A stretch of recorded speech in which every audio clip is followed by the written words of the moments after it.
There's a pattern in history that has destroyed the most powerful economies ever built.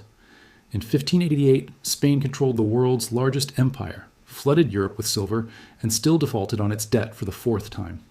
In 1929, the United States produced nearly 45% of global industrial output, only to watch its financial system freeze in a matter of weeks. In 1991, the Soviet Union commanded the largest land army on Earth and then collapsed in just 731 days. Different centuries, different systems, identical endings, massive debt, currency distortion, imperial overreach, and then sudden loss of confidence. And right now, in 2025, the modern global financial system is moving through the exact same sequence, the same signals, the same warning signs. And here's what should terrify you. Every society that reached this stage believed it was different. Every single one was wrong. This is the story of a pattern that does not care who you are, only where you are in the cycle. Before we go through this pattern, you need to understand what an economic crash cycle actually means. Not in textbooks, in practice. This isn't just about markets going down or recessions that recover in a few quarters. It's about the moment when an entire system stops working the way people expect it to, when trust breaks, when confidence disappears, and when the mechanisms that held everything together suddenly reverse direction. At first, the warning signs look manageable. Debt rises, but growth covers it. Money is created, but asset prices keep climbing. Power expands outward, and it feels like strength. But then something shifts. Growth slows, costs rise faster than productivity. The system needs more debt just to stay where it is. That's not theory. That's documented history. When this phenomenon hits, it doesn't unfold gently. It accelerates. Policies that once stabilized the system start amplifying the damage. Institutions designed to protect stability begin reacting instead of leading.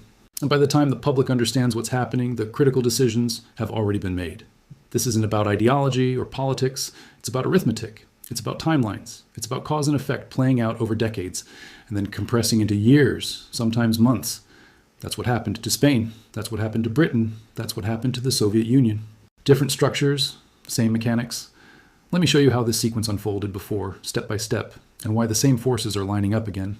Let's start with Spain, because this is where the modern crash pattern first revealed itself in full detail. In 1492, Spain unified under Ferdinand and Isabella. By 1550, it controlled the largest empire on Earth, stretching across Europe, the Americas, and Asia. It possessed the most feared military in Europe, the Spanish tercios, and access to something no rival could match: silver. Between 1500 and 1650, Spain extracted an estimated 180 tons of silver and 16 tons of gold from the Americas. By the 1570s, roughly 80% of the world's silver supply flowed through Spanish hands. On paper, Spain was unimaginably rich. In practice, it was building a trap it could not escape. At first, the silver looked like pure strength. The crown used it to fund wars across Europe, maintain garrisons in Italy and the Low Countries, and project power from Manila to Mexico City. By 1556, King Philip II ruled an empire on which the sun never set. But here's the critical detail. Spain wasn't building productive capacity at home. It was importing almost everything. Weapons from Italy, ships from the Netherlands, textiles from England, food from Northern Europe. The silver didn't create industry, it replaced it. By 1560, prices inside Spain had risen nearly 400% compared to 1500. This was one of the first recorded inflationary spirals in European history. Wages didn't keep up. Domestic producers collapsed because they couldn't compete with cheaper imports paid for with silver. The more silver arrived, the less Spain actually produced. Cause and effect were already locked in. To maintain its empire, Spain needed more money. To get more money, it needed more silver. To extract more silver, it needed to fight more wars to protect supply lines. And to fight those wars, it borrowed. Heavily. By 1557, Spain defaulted on its debt for the first time. It wouldn't be the last. Defaults followed again in 1575, 1586, and 1607. 4 sovereign defaults in 50 years, each one larger than the last. But here's where the pattern truly begins. Instead of cutting commitments, Spain doubled down. After the 1575 default, Philip II launched the Armada against England in 1588, deploying roughly 130 ships and over 30,000 men. It was one of the most expensive military campaigns in European history. The Armada failed catastrophically. Spain lost ships, men, and credibility. But spending didn't fall. It rose.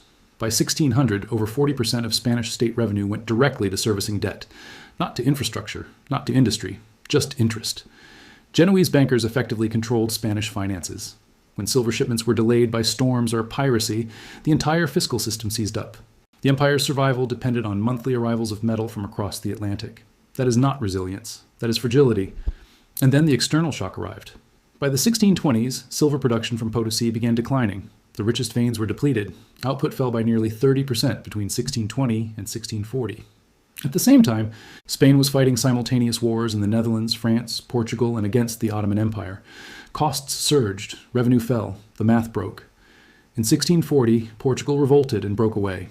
Catalonia rebelled the same year. By 1648, after 80 years of war, Spain formally recognized Dutch independence. The empire that had dominated Europe for a century could no longer project power beyond its borders. By 1650, Spain's population had fallen by nearly 20% from its peak. Its navy was a shadow, its industry hollowed out, its currency debased. The collapse didn't happen overnight. It happened stage by stage. Resource windfall, loss of domestic production, rising debt, currency distortion, imperial overstretch, loss of confidence, then fragmentation. That's what this phenomenon looks like in reality, not theory, history. And once Spain crossed the final threshold, there was no recovery. It never returned to global dominance. The pattern had run its course. Let's jump forward nearly 3 centuries. Britain. Different empire, different technology, same pattern unfolding with unsettling precision. In 1850, Britain produced roughly 50% of the world's manufactured goods. It controlled the largest navy ever assembled, commanded global trade routes, and ran an empire covering nearly 1/4 of the planet's land surface. London was the financial center of the world. The pound sterling was the global reserve currency. No rival came close.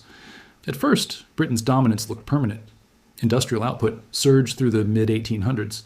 Coal production reached 65 million tons by 1850. Railways expanded across the empire. British banks financed global trade from India to Argentina. Just like Spain's silver, Britain's early industrial lead created enormous advantages. And just like Spain, those advantages slowly turned into complacency. By the 1870s, something subtle began to change. Britain was still rich, but its competitors were catching up. Germany and the United States industrialized rapidly, using newer machinery, newer methods, and newer factories. By 1900, Britain's share of global manufacturing had fallen to around 20%. It was still powerful, but the trajectory had shifted. Instead of reinvesting aggressively in domestic industry, Britain leaned on finance. Capital flowed outward. By 1913, British investors held an estimated $4 billion in foreign assets. That's roughly $500 billion in today's money. The empire earned returns from overseas, but domestic productivity lagged. Just like Spain importing goods with silver, Britain increasingly imported manufactured products while exporting capital. Then came the first major stress test, World War I. Between 1914 and 1918, Britain spent over $9 billion on the war effort. The national debt increased more than tenfold. The gold standard was suspended. Inflation surged. The empire survived, but at a cost that permanently weakened its foundations. Just like Spain after its wars, Britain emerged victorious but financially damaged. Here's where the pattern tightens. After the war, instead of adjusting to reality, Britain tried to restore the old system. In 1925, under Chancellor of the Exchequer Winston Churchill, Britain returned to the gold standard at its pre-war exchange rate. The pound was overvalued by an estimated 10%. Exports became uncompetitive. Industry suffered. Unemployment remained above 1 million throughout the late 1920s. Sound familiar? The same mistake that destroyed Spain was taking shape, maintaining global prestige at the expense of economic reality. Debt service consumed growing portions of government revenue. Industrial regions hollowed out. Financial interests dominated policy. And when external pressure arrived, the system cracked. That pressure came in 1929. The Great Depression hit global trade with brutal speed. British exports collapsed by nearly 50% between 1929 and 1931. In September 1931, Britain abandoned the gold standard entirely. The reserve currency of the world had failed. Just like Spain's silver-backed system, confidence vanished almost overnight. But here's the critical comparison. Just like Spain, Britain doubled down on imperial commitments even as its economic base eroded. World War II finished what World War I had started. Between 1939 and 1945, Britain spent over $25 billion on the war. It sold off overseas assets. It borrowed heavily from the United States. By 1945, Britain owed America more than $4 billion under Lend-Lease. That's over $60 billion today. The empire was still standing, but it was hollow. In 1947, Britain granted independence to India, the crown jewel of the empire. Over the next 2 decades, colonies across Africa, Asia, and the Caribbean followed. By 1956, during the Suez Crisis, Britain attempted to assert imperial power one last time. The United States forced it to withdraw. That was the moment the world understood the truth. Britain was no longer a superpower. Different century, different continent. Identical collapse sequence, industrial dominance, financialization, rising debt, currency strain, imperial overstretch, external shock, loss of confidence, retrenchment. The pattern played out again. Now, let's look at the most recent example, the one you probably remember, because it didn't unfold over centuries. It unfolded in front of cameras, the Soviet Union. In 1945, it emerged from World War II with the largest land army on Earth, control over Eastern Europe, and a command economy capable of mobilizing resources at an unmatched scale. By 1960, it produced roughly 20% of global industrial output. By 1970, it had achieved nuclear parity with the United States. On paper, it was a permanent superpower. At first, the system looked stable. Central planning delivered rapid early growth. Steel output surged from 18 million tons in 1940 to over 100 million tons by 1975. The state controlled prices, wages, and capital. Employment was guaranteed. Housing was subsidized. The illusion of control was total, but beneath the surface, the same pattern was forming. By the late 1960s, productivity began to stall. Growth slowed from an average of 5.8% in the 1950s to under 2% by the 1970s. The planned economy struggled with innovation. Factories met quotas, not demand. Quality collapsed. Consumer shortages became routine. To maintain legitimacy, the state increased spending. More subsidies, more military investment, more control. Cause followed effect. By 1975, the Soviet Union was spending an estimated 15 to 17% of its GDP on the military. The United States spent roughly 5 to 6%. Maintaining parity required enormous resources. Just like Spain defending trade routes and Britain policing sea lanes, the USSR was paying the price of global reach, bases across Eastern Europe, commitments in Africa, Asia, and Latin America. The empire was expensive. Here's where it accelerates. Unlike Spain or Britain, the Soviet Union lacked a global reserve currency. It needed hard currency to import technology and grain. Oil filled the gap. In the 1970s, high oil prices masked structural weakness. Energy exports provided dollars. The system survived, but it became dependent. By 1980, oil and gas accounted for over 60% of Soviet export revenue. One commodity, one lifeline. Then the external shock arrived. In 1986, global oil prices collapsed from over $30 a barrel to under $12. Soviet export revenue fell by billions almost overnight. At the same time, grain imports surged. In 1985 alone, the USSR imported more than 44 million tons of grain.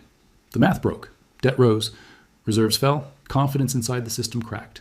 Leadership responded the same way empires always do: reform without retreat. In 1985, Mikhail Gorbachev introduced perestroika and glasnost. The goal was to modernize the system without abandoning control. But here's the critical detail. Partial reforms destabilize rigid systems faster than no reforms at all. Prices were loosened without markets.